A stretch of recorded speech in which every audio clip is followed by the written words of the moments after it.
आज ही Doubtnut app download करें। Doubtnut पर होगा अब आपके सभी मैथ्स, केमिस्ट्री, फिजिक्स और बायोलॉजी डाउट्स का सफाया। बस अपने क्वेश्चन की फोटो खींचो, उसे क्रॉप करो और तुरंत वीडियो सोल्यूशन पाओ। Download now. नमस्कार दोस्तों, हमारा प्रश्न है कि दोस्तों यहाँ पर हमें दिया गया है कि किसी तत्व के परमाणु के नाभिक में क्या है दोस्तों 11 प्रोटॉन है और 12 क्या है न्यूट्रॉन है। ठीक है, तो हमें तत्व के प्रत्येक में परमाणु की परमाणु संख्या ज्ञात करनी है, साथ में हमें द्रव्यमान संख्या ज्ञात करनी है और इलेक्ट्रॉनों की संख्या यहाँ पर निकालनी है। ठीक है, तो सबसे पहले दोस्तों हमें प्रश्न में क्या क्या दिया गया है वो हम लिख लेते हैं। तो दोस्तों हमें यहाँ पर नाभिक में उपस्थित कण दिए गए हैं जो कि हमारे पास प्रोटॉन, तो हमें सबसे पहले प्रोटॉन की संख्या दी गई है और प्रोटॉन कितने हैं वो है हमारे पास 11। ठीक है, साथ में हमें बोला गया है कि यहाँ पर न्यूट्रॉन भी दिया गया है। ठीक है, तो दोस्तों हमारे पास न्यूट्रॉन क्या है, न्यूट्रॉन की संख्या है हमारे पास 12। ठीक है, तो ये दोनों हमें दोस्तों प्रश्न में दिया गया है जो कि कहा गया है कि ये दोनों नाभिक में उपस्थित हैं।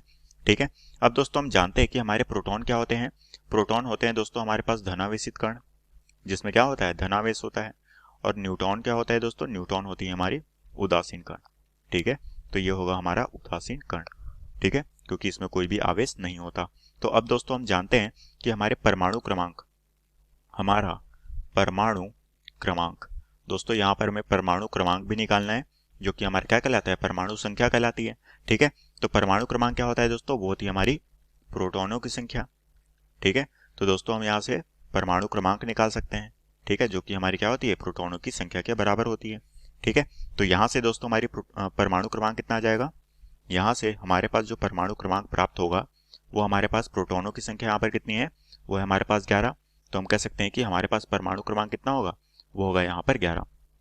तो हमने दोस्तों यहाँ पर परमाणु संख्या यहाँ पर ज्ञात कर ली। अब दोस्तों हम यहाँ पर द्रव्यमान संख्या निकालते हैं। ठीक है, तो दोस्तों हम जानते हैं कि द्रव्यमान संख्या का फॉर्मूला क्या होता है, द्रव्यमान संख्या ये दोस्तों किसके बराबर होती है, ये होती है प्रोटॉन और न्यूट्रॉन के योग के बराबर होती है।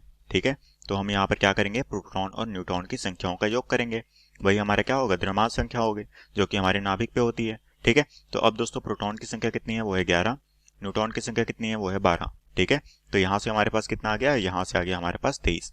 तो ये आ गया दोस्तों हमारे पास द्रव्यमान संख्या। ठीक है, तो दोस्तों हमने यहाँ से क्या निकाल लिया, हमने दोस्तों यहाँ से द्रव्यमान संख्या भी ज्ञात कर ली। अब दोस्तों में बोली गई है कि इलेक्ट्रॉन की संख्या भी निकालनी है। ठीक है, तो दोस्तों हमें क्या निकालनी है, इलेक्ट्रॉन की संख्या। ठीक है, तो दोस्तों हम जानते हैं कि हमारा परमाणु क्या होता है, विद्युत उदासीन प्रकृति का होता है, इसलिए उस पे क्या होते हैं, धनावेशित कण और ऋणावेशित कण बराबर होते हैं। ठीक है, तो हम कह सकते हैं कि परमाणु क्या होता है, विद्युत उदासीन प्रवृत्ति का होता है। ठीक है, इस कारण से उसमें धनावेशित कण और ऋणावेशित कण दोनों बराबर होते हैं। ठीक है, और धनावेशित कण कौन से हैं, वो हमारे प्रोटॉन होते हैं, ऋणावेशित कण कौन से होते हैं, इलेक्ट्रॉन होते हैं। तो इलेक्ट्रॉन किसके बराबर हो जाएगी, ये हो जाएगी हमारे प्रोटॉन के बराबर।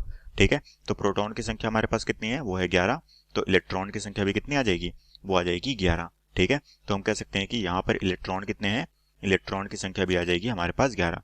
और यही दोस्तों हमें प्रश्न में पूछा गया था जो कि हमारे प्रश्न का उत्तर है। तो आशा करता हूँ दोस्तों आपको ये प्रश्न समझ आया होगा। धन्यवाद। क्लास 6 से 12 से लेके नीट, IIT, जेईई मेंस और एडवांस के लेवल तक 10 मिलियन से ज्यादा स्टूडेंट्स का भरोसा। आज ही डाउनलोड करें डाउटनेट ऐप या व्हाट्सएप कीजिए अपने डाउट्स 8400 400 400 पर।